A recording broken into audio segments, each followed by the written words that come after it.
Hey, Mark.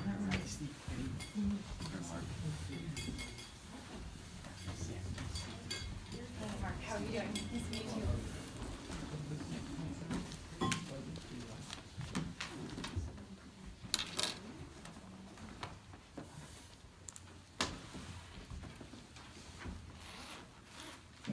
Welcome, Mark. We will schedule this for 1 hour. So, and I'll give you a shout out about halfway through.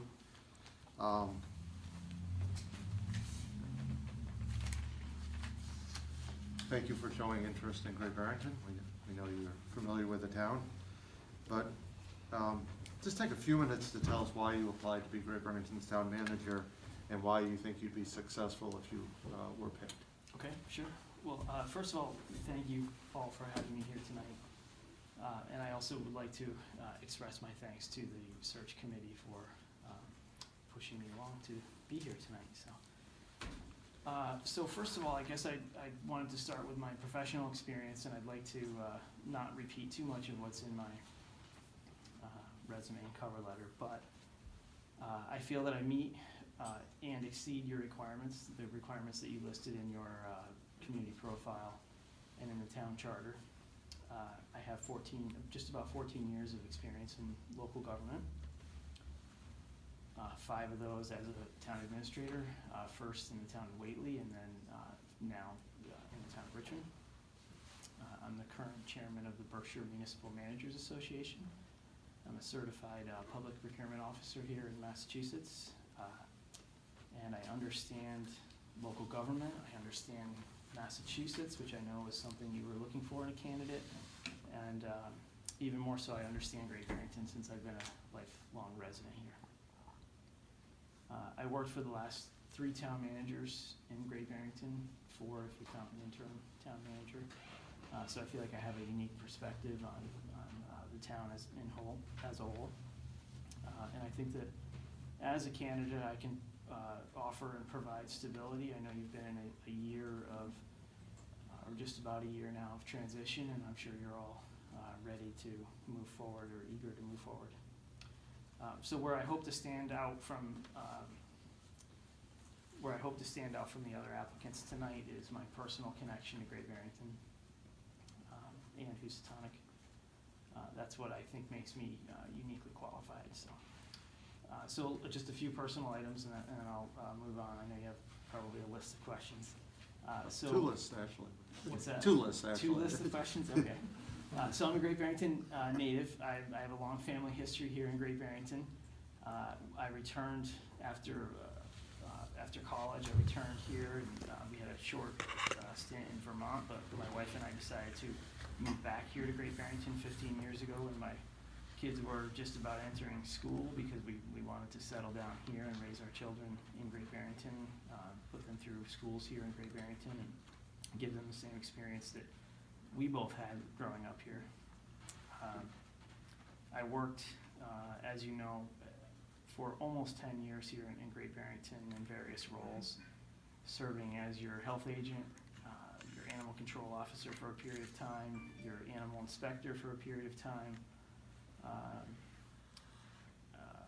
a short 5-year stay on your fire department. So I guess, all that said, I understand the challenges of Great Barrington, and I understand the benefits this community provides. And lastly, I'll wrap up with this.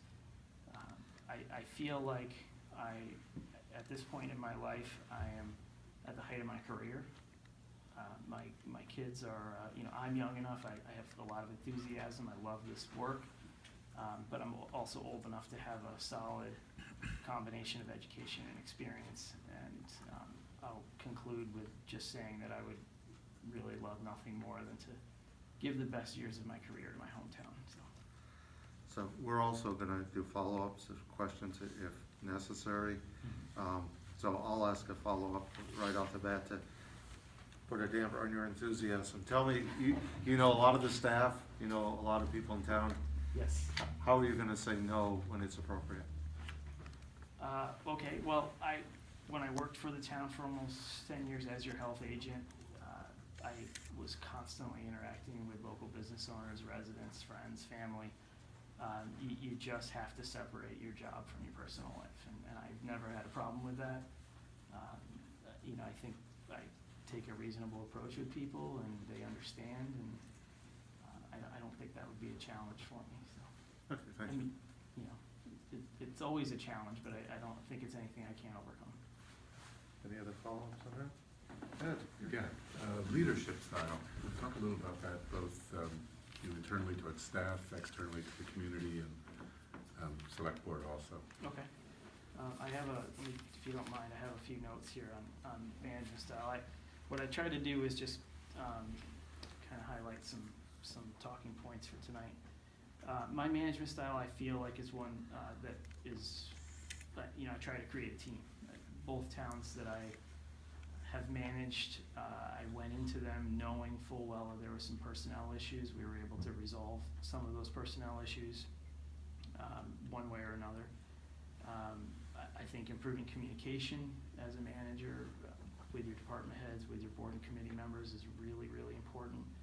I've held regular department head meetings in both my towns, one-on-ones when the department head requested it.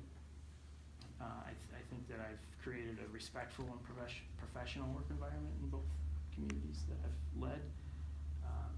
I like to think about things like cross-training, succession planning. Those are all really, really important topics right now that a lot of towns aren't addressing, and that's something that I've made a priority in both communities.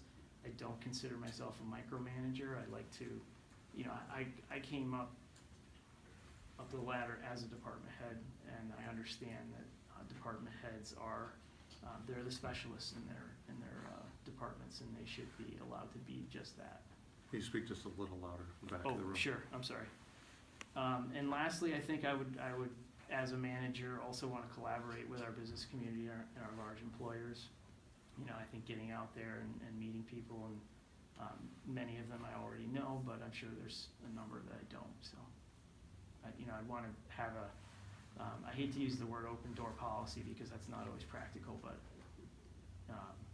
I think it is important that business owners feel like they can reach you and connect with you if they need to. Dan? So it's kind of following up a little bit on what Ed's last question was in municipal management skills. So it's a couple-part question. So the first part would be, if you wouldn't mind listing your strengths and weaknesses within municipal management. Okay. So two things come to mind. I'll start with weaknesses.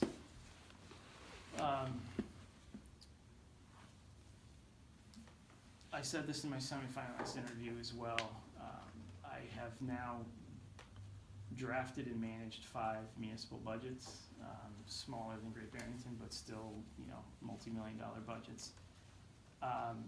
Their municipal municipal finances are incredibly complex, and I think that I'm still very much learning that process. I think it's more of a lack of confidence than actually a practical issue, but we haven't had any problems in any other 2 communities where I've budgeted, but I also am working in small towns where I don't have access to a finance director. I am the default finance director. Great Barrington's lucky that you have a finance director here and somebody that you can rely on for assistance.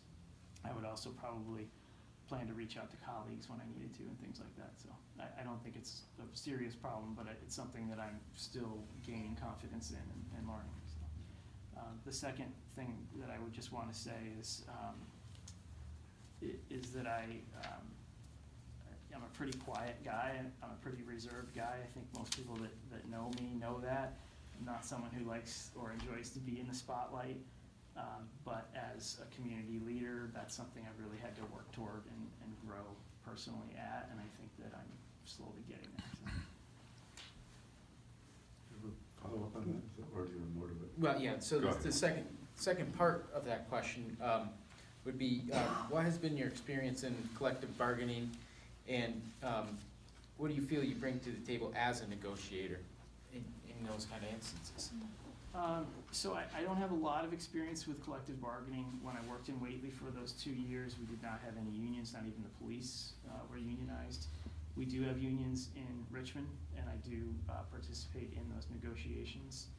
I think that they're both school unions, so. I'm still learning my way through that process as well. We're in the first year of negotiations right now for another 3-year contract. But I think that I've been able to help the administration bring some town perspective to the table. And I'm a pretty easygoing guy, so I think that that helps as far as keeping the conversation cool at the table. Yeah, we don't have an HR director, department head, and we do have a lot of employees. Do you have it takes a lot of time here. Is that something you dealt with a lot? I have dealt with HR quite a bit. Working in small towns, you have to learn a lot of things that you might not in some larger towns, and HR is one of those things. I'm fortunate in Richmond, I do have some help with HR, but it is a shared responsibility.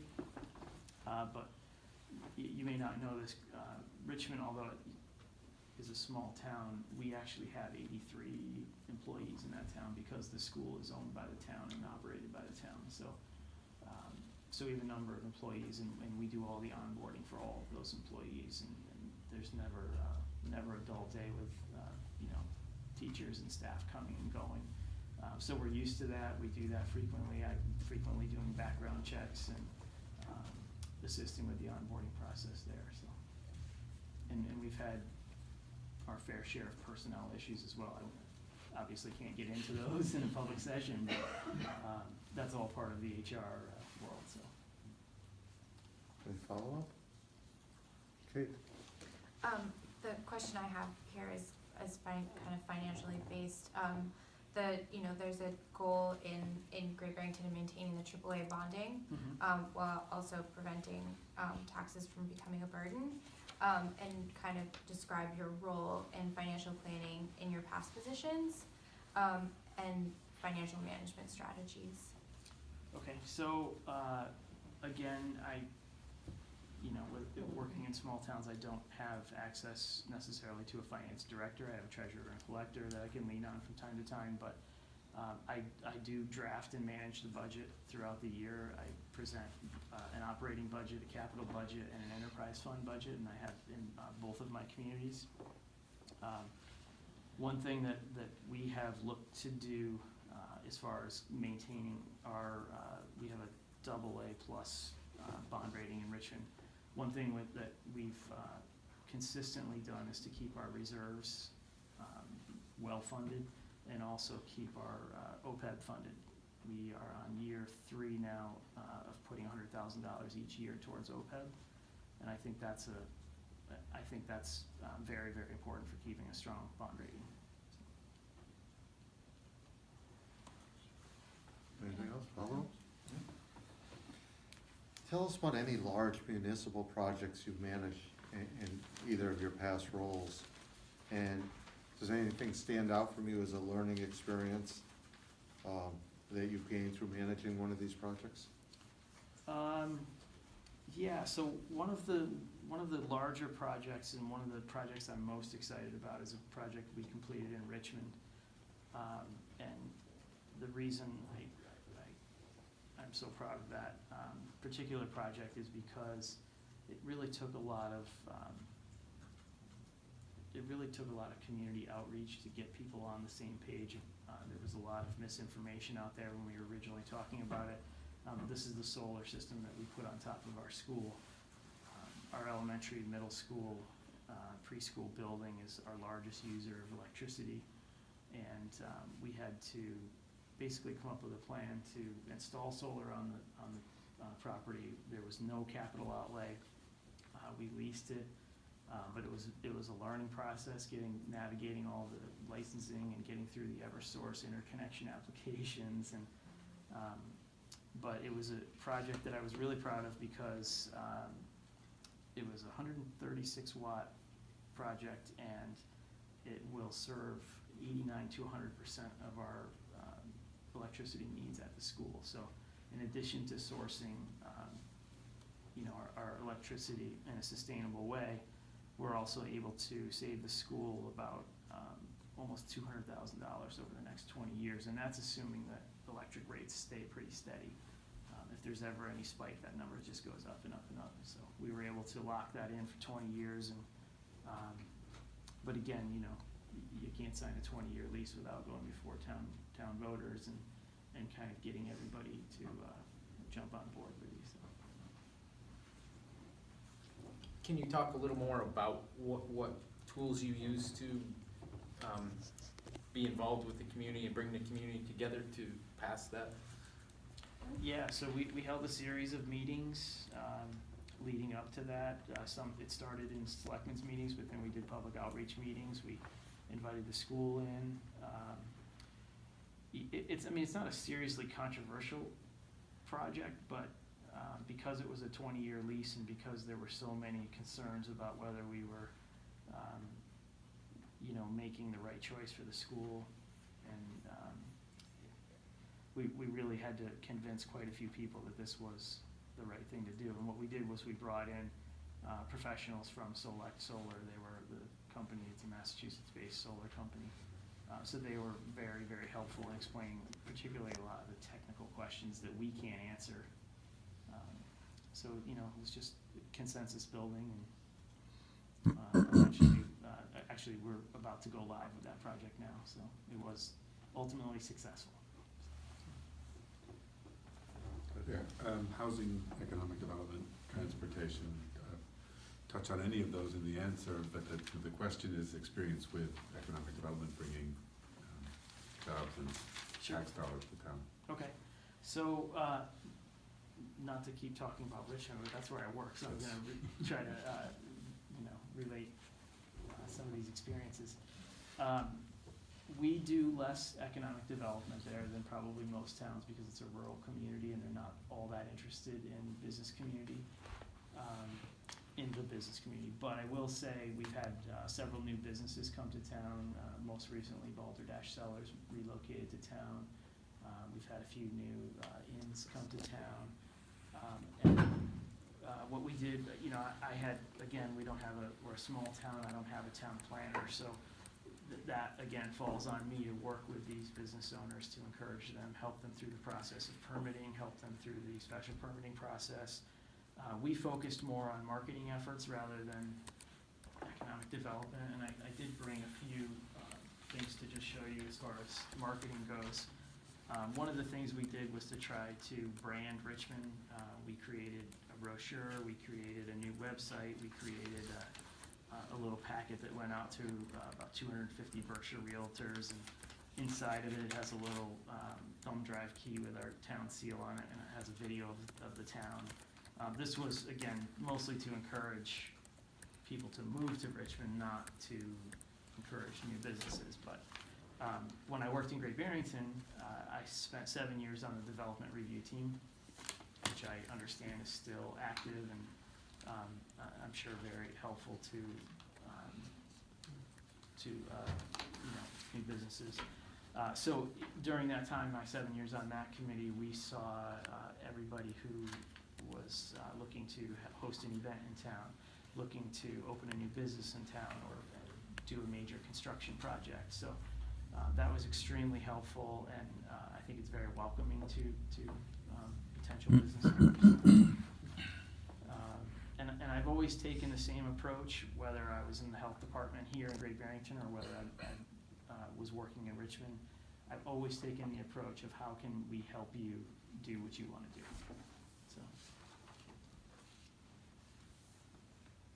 So let me ask a follow-up. Housing. You may not have had much experience in housing, but what would your approach be to housing in Great Barrington? Specifically affordable. Okay, so actually both towns, both Whately and Richmond have affordable housing committees. I have worked with them, not as closely as I would have liked to, but we struggle in Richmond because we don't have a lot of sewer and water infrastructure there, so there are very few parcels that would be usable for multifamily housing. If I were working here in Great Barrington, I would want to work closer with your Affordable Housing Trust Committee and look towards creative housing options, we have unused mills in town, we have unused buildings in town that are prime for housing units.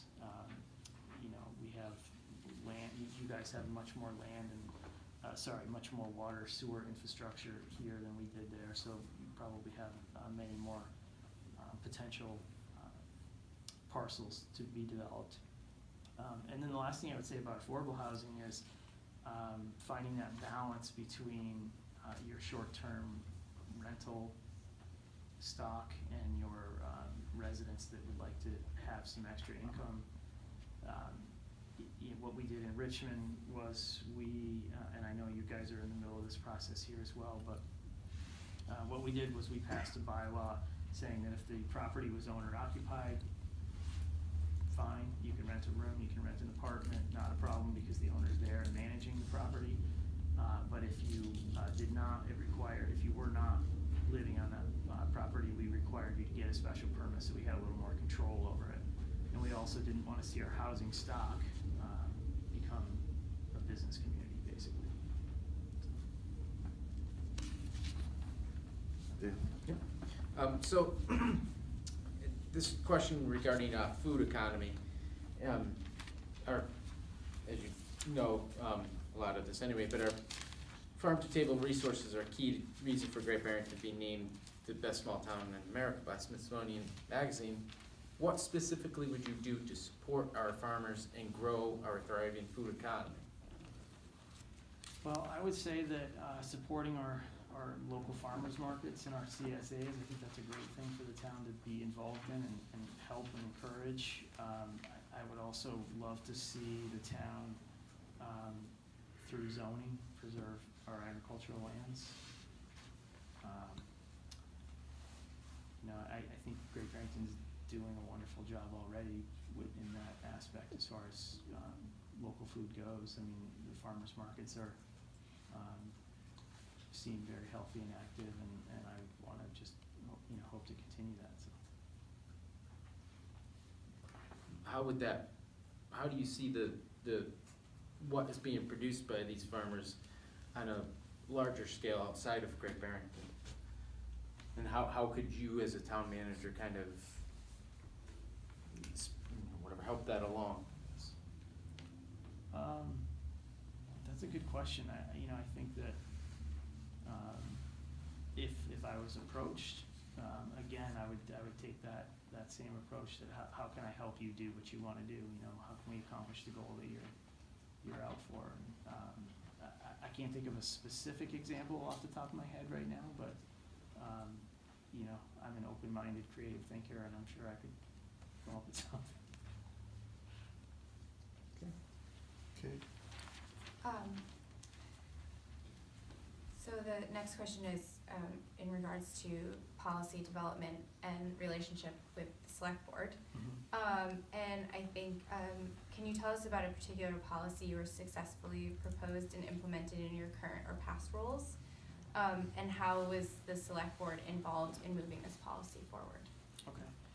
So, again, without getting into specific personnel matters, one of the issues I found in Richmond when I landed there was that we had no personnel policy. We had a series of policies that had been adopted over time, but never really bound in any kind of formal way. So I've been working with the select board for about a year now because it's a pretty complicated document. I know that a lot of towns, you get a draft. It takes you 8 months to a year to get a draft together, and then some of the laws in it have changed, and it's a moving target. But that was a policy that we're just about wrapping up now in Richmond, and I think it's been super helpful to work together through that process because it will make my job much easier as an HR and a town manager there to be able to navigate some of those complicated personnel matters. So. And also, I think, legally, it protects us, maybe we're not so liable if we have a policy and we're following it, so. Lastly, I think on this topic, what I wanted to say was, one note in my cover letter, I just would like to read because I think it's very important, and that is that having worked under the direction of elected officials in municipal settings for many years, I've learned how to build and maintain successful working relationships with my board members, which I believe is one of the most important aspects of managing a municipality regardless of size. And I can't tell you how important that is to me. Being able to work closely with a board, build those relationships, keep those relationships, build trust. You can accomplish so much more when you're working together. Have you ever come upon a scenario where the select board is moving in a direction or is taking a position that you don't agree with? And if so, how did you handle that? Or if you were to come upon that, how would you handle that? Yes, we actually had a recent situation, again in Richmond. We were just starting the process back in early 2018 of zoning for marijuana. Every town was struggling with the same issue. So what we did was we decided while we worked out the issues, we would put moratoria in place until the end of 2018, which I think was pretty common. I took the stance, naturally as the person who drafts the budget, that I would like to see more openness to the marijuana business, cannabis business in Richmond, but I got a feeling very early on that was not the feeling of the board. We had very respectful conversations about it in public session, and ultimately I just decided that it wasn't, that the board is there to set policy for the town. They're elected by the residents, and it wasn't really my place to argue it. So I went with it. We did come up with somewhat of a compromise. We zoned it down to just one of our 2 commercial zones in town, so that it is available for people that would like to set up shop there, but also it's much more controlled than I would have liked it to have been. So.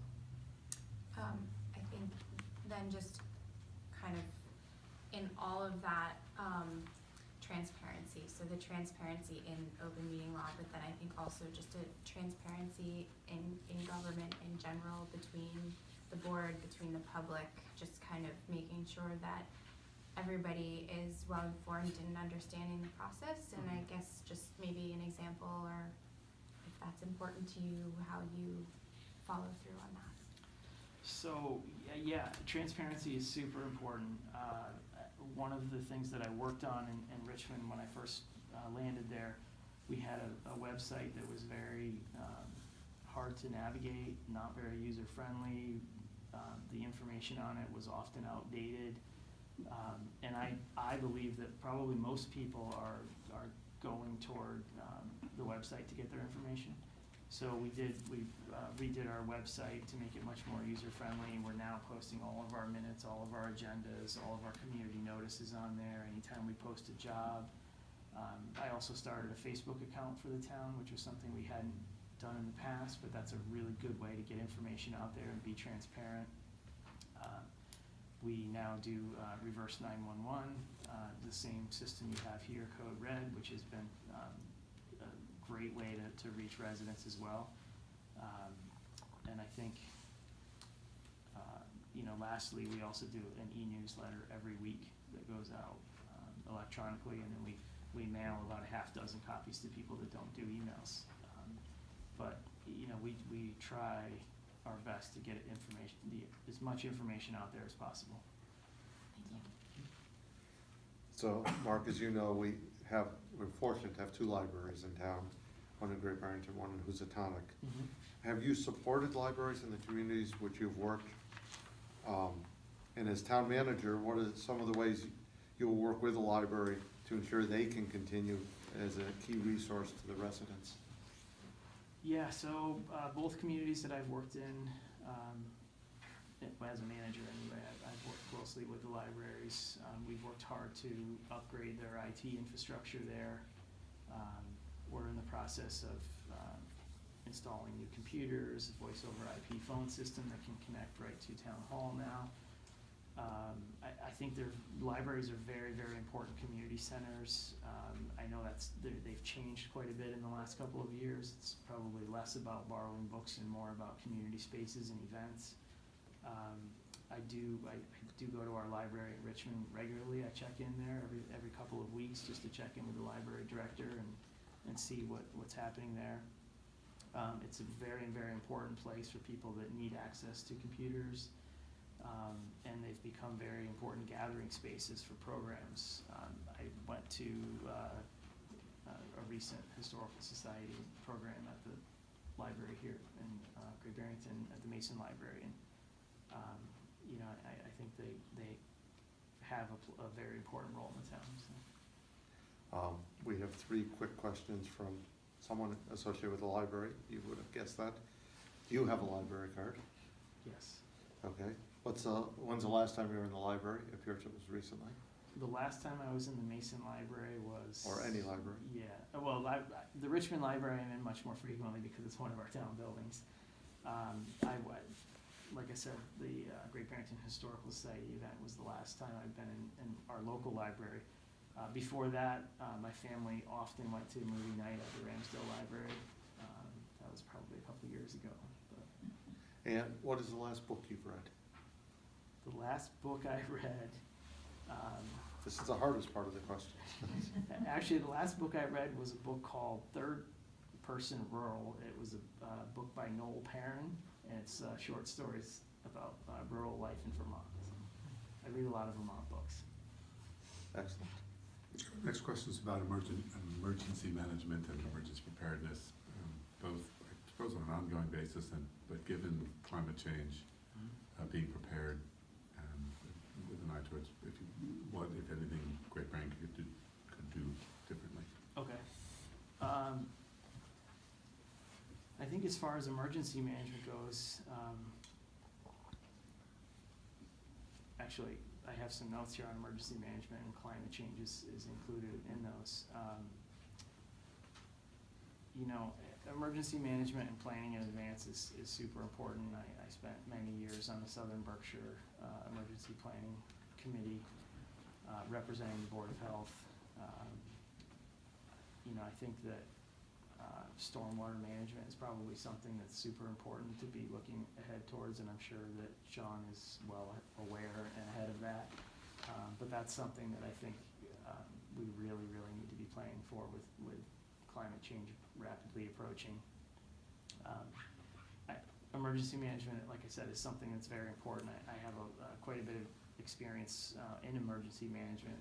I've noted a lot of my certifications in my resume and my experience with the fire department. And I also was very proactive as your health agent and making sure that we had adequate Board of Health planning, not only just sitting on the shelves, but looked at every year and updated annually.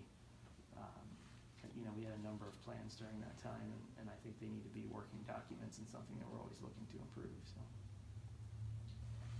Thank you.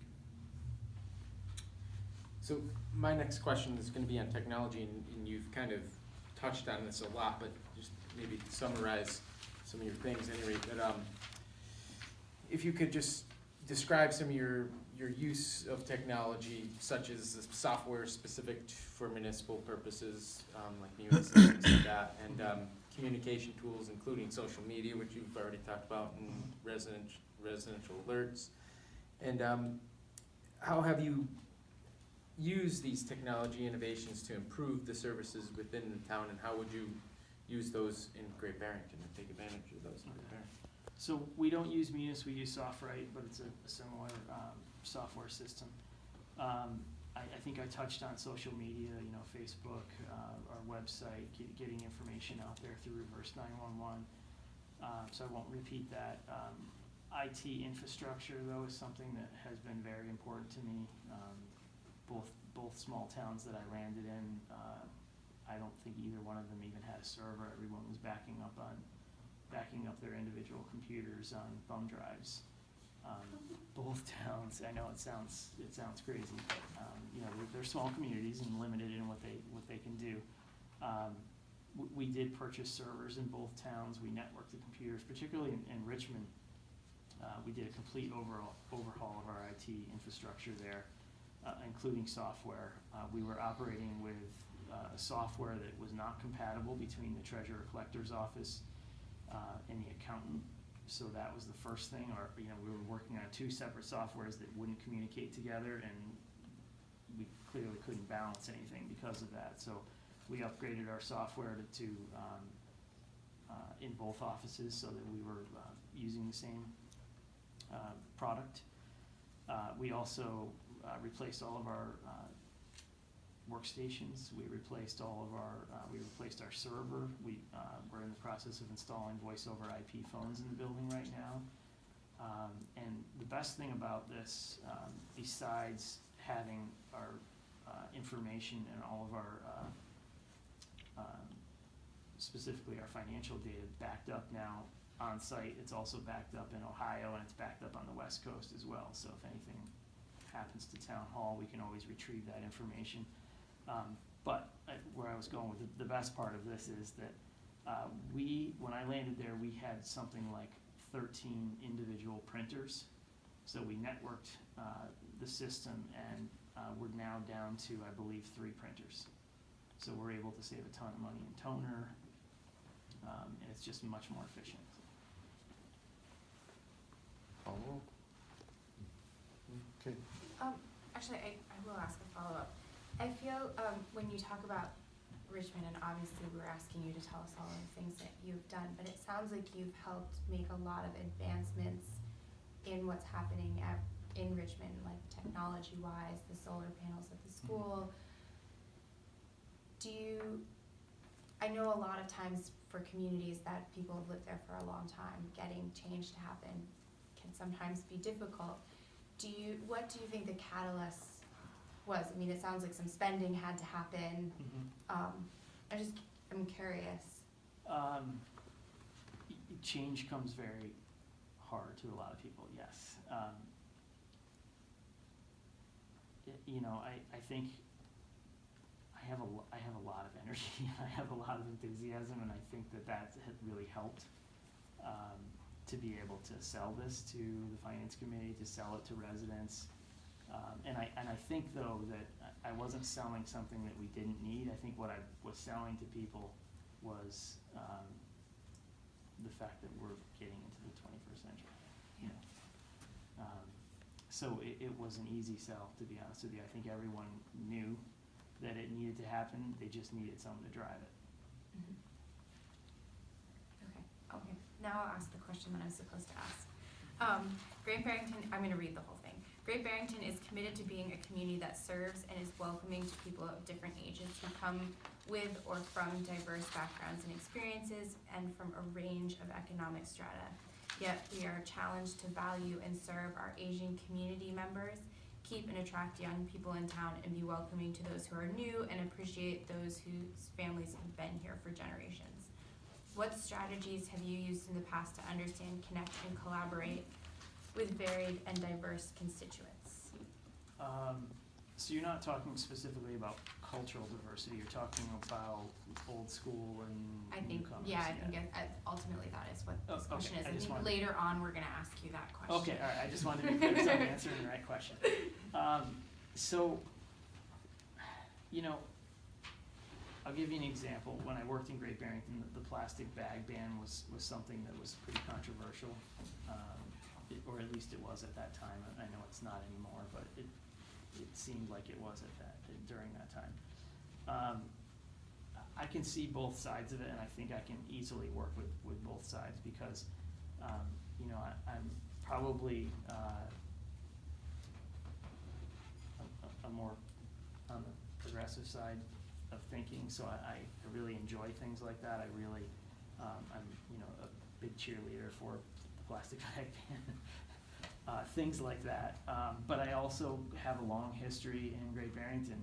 From my kids to my great grandparents and beyond that, I lost track. So I don't know how many generations my family's been here, but I feel like I can easily connect with both newcomers to the town, which we need to keep this town growing and vibrant, and also I feel like I can connect with, you know, my older relatives and people that I've known my entire life here in Great Barrington as well. Great. There's a few other parts to this. Well, I guess one of them, not really. How, maybe to elaborate on the plastic ban, plastic bag ban. How did you work with volunteers and staff to accomplish that goal here in town? I mean, some people are aware of it, but might as well. Yeah. So Jennifer was, I think, just landing here at that time when the plastic bag ban was taking off or needed to be implemented. And she asked me and Jen, is Jen here still? She just left, okay.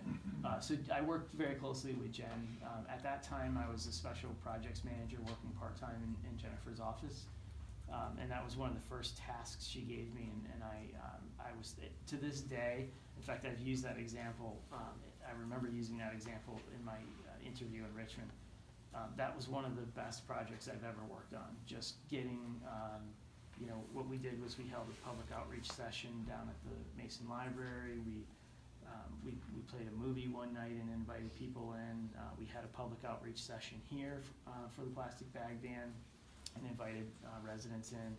I remember having several meetings at this table where we brought in representatives from Price Chopper, the Berkshire Co-op, from Guido's, from Big Y, just so that we were working, so that we weren't really, you know, trying to jam it down their throats. We were working with them to give them enough time to change their registers, to train their staff, and be prepared for it. So, you know, I think just having conversations, being open-minded, hearing both sides, listening, and just working with people, you can accomplish quite a bit.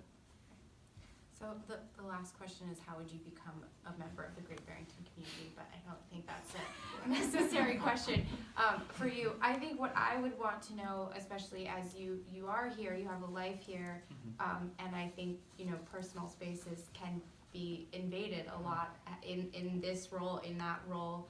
How do you balance for yourself that work, or how would you be able to do that? Living and working in the same town. Yeah. And you've done it before, so. I've done it before, and I'll tell you, I was never able to grocery shop without hearing about somebody's foodborne illness or something when I worked with the Board of Health. You know, it seemed like I wasn't able to go anywhere. But, you know, you listen to people, these are my family, these are my friends, these are community members, like that doesn't bother me at all. And I really enjoyed that, actually. I do, working in other towns for the last 5 years, I've always felt a little disconnected, and I miss that.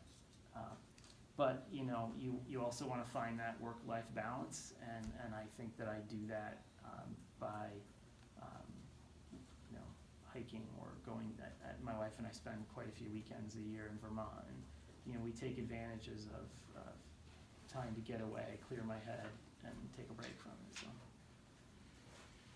All set? So we've made it to the next page, the bonus round. And these are heavier questions. Maybe they should have been in the middle. Great Barrington is dealing with gentrification due to both second homeowners and transplants. For that reason, there's a focus on economic equity and affordability, which is going to be a crucial area of work in the coming years. So this is a two-part question. How will you address affordability and balance the needs of working people with the pressure on housing and commerce from wealthy transplants and second homeowners? And I'll expound a little bit. You know, but I think it's important that you address this. People who work here can't afford to live here. Yeah. Our teachers, our police, or people who work in the supermarkets. How do we address that issue? Well, I think I touched on a couple of these items. I think being creative about using unused mill space and things like that for housing is something that we could absolutely do. I mean, I realize that that's somewhat dependent on the private sector to drive that, but we could certainly play a role in assisting in that. Again, I know I'm repeating myself again, but finding that balance on short-term rentals is going to be a real big player in that, because We have so many cultural attractions here and such a vibrant summer life here that short-term housing is in need as well. So, I think those two things are really important to manage. So additionally, there's often a stronger emphasis on economic equity than racial equity. But we know that inequities based on economics, income, or class are exacerbated for people of color. How would you also address racial inequities and racism in the community? Well, one thing I would do as a manager is I would love to promote diversity in our hiring practices, first and foremost. I mean, we can probably have somewhat of an impact here in Great Barrington with hiring. I think you guys, actually it may have been a citizen petition, but the trust policy, the sanctuary city designation, I think was a really huge step for the town. And I admire that, and I think that that policy, that trust policy, needs to be an active working policy. That's something we need to be reviewing probably at least annually, if not more, to make sure that it's still serving the needs of the community. I would love to be involved and support the work of the W.E.B. Du Bois Committee, work proactively with our community partners like Bridge, rather than waiting for an incident to happen and then trying to do damage control later. And I think having a consistent message coming out of Town Hall that we're an open and welcoming community and inclusive, I think has a lot of value. Any follow-up? Hey, you get the last. Yeah, Almost. we've recently created a sustainability committee, and this question comes from some members of that. And they're basically asking you to solve the climate crisis, single-handedly or. But you do have 12 minutes. So. Right. So I'm going to skip the preamble, which sets up how imminent the issue is, but it just goes to what ideas do you have to significantly reduce emissions in the community while also addressing affordability. I'm going to give you both halves, and I can reread the second one again if you want. What ideas do you have to adapt and become more resilient in the face of changing climate, increased flooding and precipitation, variable temperatures, and the temperatures overall? Climate change is certainly something we need to be addressing on the local issue, particularly because things on the national level maybe aren't.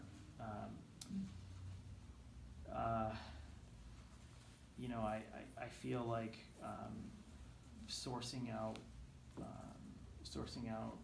renewable energy for our town buildings, having zoning in place that makes it easier for people to install solar, wind, whatever would work for their individual parcels. I would want to work closely with the Sustainable Energy Committee. The Green Communities Program, I think, is a wonderful program, and I hope that we're taking advantage of that here in Great Barrington. I know you're designated. I'm not quite sure where just because I haven't been here for 5 years, I'm not sure where those projects are at the moment. But that's something that's been really important to me in both of our other communities, as far as converting all of our buildings over to LEDs, weather stripping, weatherizing all the buildings, insulating buildings, going back to the solar on the school. Yes, that was one project, but that was a model project to start with, and now we'll look at our other buildings and continue to move in that direction. Anyone have any follow-ups or any other questions you want to ask? How do you see that, how do you relate that to affordability and keeping it, obviously a lot of those things are capital costs and things like that could increase budgets and things like that. What kind of solutions do you see? Actually, everything I mentioned did not include a nickel of Richmond money. The solar system on our school was basically a power purchase agreement, so they installed it and we purchased energy back from them. Oh. over the course of 20 years, so no capital output whatsoever. The Green Communities is program, as you probably know, is all funded. Once you use that designation money on some easier projects like energy audits and weatherization, you can always apply for the competitive grants for larger projects. I also was just invited last week or the week before. The Massachusetts Department of Energy Resources asked me to sit on a 9-member Green Communities Board, which would advise the state on what local communities need and want from that program. So. Any other questions before I? So Mark, that ends the questions. Your turn. Do you have any questions for us? I don't really have any questions for you. I happen to know the town. Yeah, I was gonna say, I had to be fair to ask you, but I suspected you might not. Yeah, no, I can't think of anything off the top of my head that I would want to ask.